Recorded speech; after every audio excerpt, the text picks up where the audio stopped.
Ils sont plus de 160 participants réunis depuis ce mardi dans la capitale économique béninoise.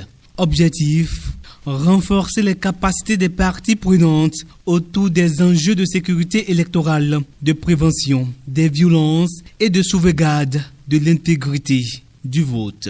Autour de la table, des cadres de la Sénat, des représentants de partis politiques, d'organisations de la société civile, des médias, ainsi que des institutions publiques. Au cœur des échanges, lutte contre la désinformation, transparence du scrutin, défis sécuritaires et rôle de chaque acteur dans la consolidation de la démocratie. Un rendez-vous stratégique à l'approche des prochaines échéances électorales. Dans le septentrion, après le ralliement de 10 conseillers communaux, un vote de défiance est annoncé à Kandy. Le parti Les Démocrates fustige un traitement partial, accusant la FCBE et la mouvance présidentielle d'user de 2 poids, 2 mesures.